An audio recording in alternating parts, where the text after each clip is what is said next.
After some really busy days of NHL news, we're back today with some NHL trade rumors. The teams we're focusing on today include the Pittsburgh Penguins, the Boston Bruins, the Philadelphia Flyers, and the Los Angeles Kings. We'll discuss the latest coming up next.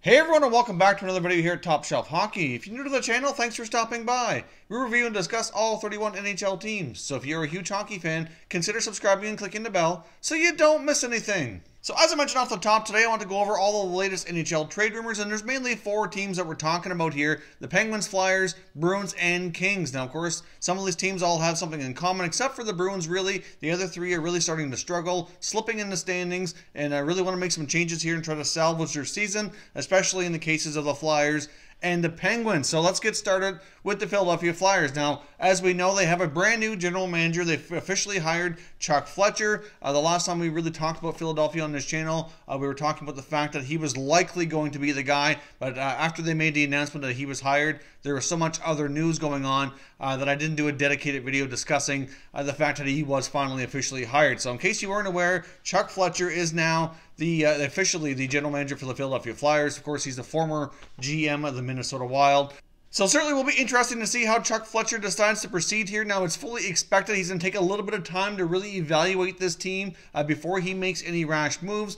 Of course, if something pops up that they have a good opportunity to improve their goaltending, that's probably something that they would do sooner than later, as soon as possible. As much as he needs time to evaluate, that's certainly a glaring observation that's pretty obvious, is that the Flyers need some stability in goal, and they haven't had it for a long time. So outside of that, though, I wouldn't expect there to be much in the way of trades, at least not in the short term, but I wouldn't think it's going to take too long here for him to kind of get a good grip on things. I would say probably between now and the Christmas break, there very well could be some maneuvering, but most of it I think will likely come after the roster freeze into the new year. But the big question mark for the Philadelphia Flyers that we've been talking about now is Wayne Simmonds. As we know, Wayne Simmonds is a pending UFA. He's got a pretty solid NHL career, great history with the Flyers organization. But at his age and the fact he's had some injuries, Ron Hextall as GM was a little bit non-committal to give him what he's looking for. It's been rumored that he's looking for, anywhere as at least a 5-6 year deal, maybe even a 7-year deal with some pretty significant money based on his past history here. But of course, there's also been some trade speculation too after they signed JVR. Certainly was a question mark that came up and said, maybe Wayne Simmonds doesn't fit into their long-term plans anymore now that they have JVR under contract for a fairly significant amount of money as well. Where they do need an upgrade in goal, and Wayne Simmonds could certainly fetch a pretty decent return. He might be the trade chip they use to go down that route if it's certainly possible. But Chuck Fletcher may have a change of heart here. It's been kind of rumored around what he might do, and one of the big things was he's really big on character guys and guys that can be solid leaders in the room. And Wayne Simmonds certainly provides a lot of those things, a lot of intangibles that you don't see on the score sheet. So it really boils down to money, though, I think. If obviously with Wayne Simmonds having a pretty solid history of being a pretty good goal scorer in this league and a pretty good production, he's going to be looking for some bigger money. And you can only pay so much for those intangibles. You need results, too, in the terms of scoring and assist and whatnot to justify those bigger money deals. So we'll see, but certainly interesting to see how Chuck Fletcher proceeds and how he decides to address the goaltending needs for the Flyers. Now let's jump over to their interstate rivals, the Pittsburgh Penguins. Now, we've seen the Penguins already make some smaller deals, but it's still widely believed that Jim Rutherford's not done and could still possibly be looking at a larger scale shakeup of this roster, depending on how things go. Now, I do think the Penguins have played a little bit better as of late, so their needs kind of changed a little bit, but I guess longer term here, there's still a lot of question marks around what they need to do in order to get back into being a contending team. Now, of course, we saw them trade Carl Hagelin to the Kings for Tanner Pearson. Pearson's done okay, certainly picked up his scoring a little bit, playing with some better players and certainly kind of getting things going a little bit. Then, of course, they just recently traded Daniel Sprong to the Ducks for defenseman Marcus Pettersson, so we'll see how that works out. But it's still believed that Rutherford isn't done. And one of the things that came out of Elliot Friedman's latest 31 Thoughts column was some talk about Phil Kessel. Now, Phil Kessel's a name that's come up many times here, and nothing ever seems to happen. Obviously, he's been traded before, but since he's been in Pittsburgh even, there's been a fair bit of rumors and speculation, and obviously nothing's ever come to be. But in the 31 Thoughts column, it was mentioned that he had information that would lead him to believe that Rutherford had been shopping the idea of trading Kessel earlier this season. Obviously, nothing happened, and he kind of wonders if that's something they could continue to explore here. If you take a look at their core members of their roster, it's unlikely we're going to see them trade Crosby or Malkin, possibly Letang. So, a guy like Kessel could still fetch a pretty good return. But at the same time, he's one of their more productive players. So you could argue that the deal doesn't really make sense. But if you want to get something back of value, you have to trade something with value as well. Now, of course, to make things a little bit more complicated, Phil Kessel does have a modified no trade.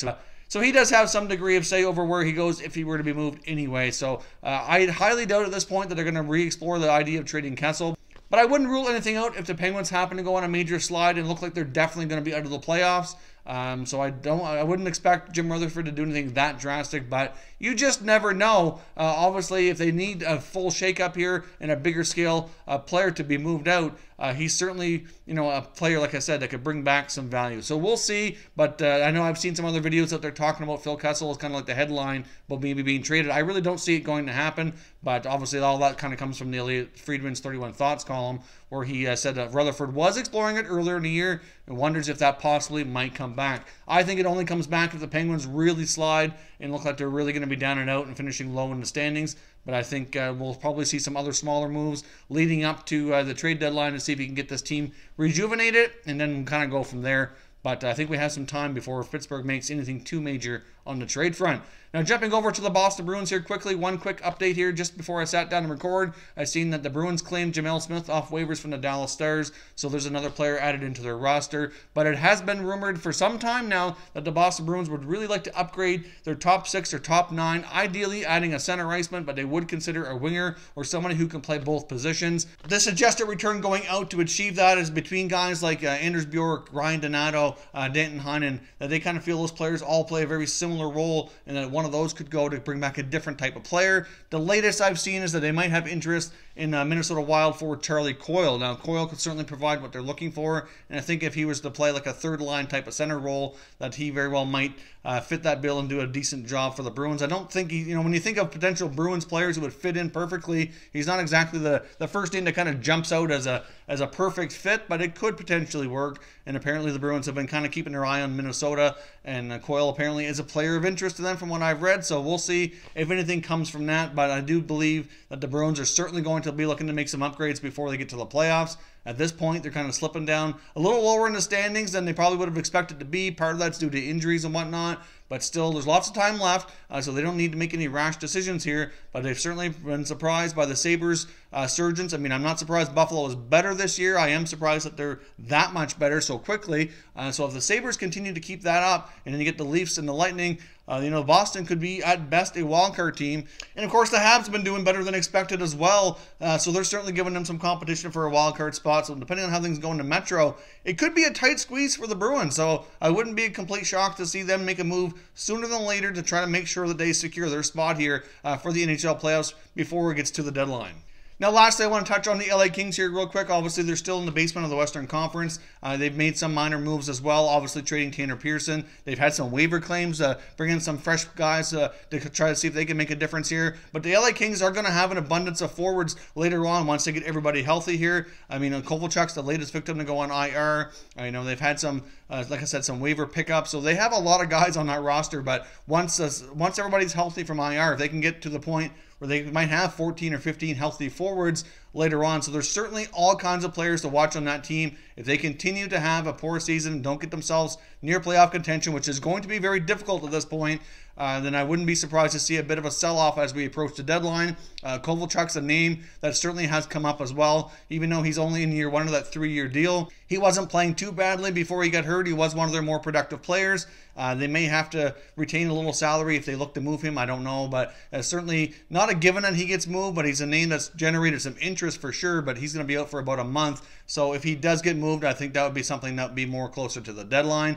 But other guys like Tyler Toffoli's a name that's still coming up, as well as defenseman Alec Martinez and Jake Muzzin. There's still all kinds of buzz around that team and who they might move. And as long as they continue to struggle, it's just going to continue to build here until we know what they're going to do. So I do think the team to watch out for here, making a lot of deals, is the LA Kings. Any team that's looking to bulk up is certainly going to go to a team like them and try to make them some offers and I wouldn't be surprised, like I said, to see some of these other teams that we mentioned, like Boston and Pittsburgh, for example, to be more aggressive, to not wait for the deadline, to try to get ahead of their competitors and make sure that they have the best options available to make sure they get into the playoff spot before other teams like Toronto, Tampa might look to add a little bit of extra, pizzazz at the deadline just to kind of put them over the top. Obviously, we've had a flurry of trades lately, some waiver claims. There's been a lot of roster movement, certainly a busier time with that stuff than we kind of expected, and I wouldn't be surprised if that continues here as we head into the roster freeze later this month. So as always, I'd love to hear your thoughts down in the comment section. We can continue the conversation here, but what should teams like Pittsburgh and Boston do to really make sure they get into the playoffs? Meanwhile, you get teams like Philadelphia. Can they salvage their season,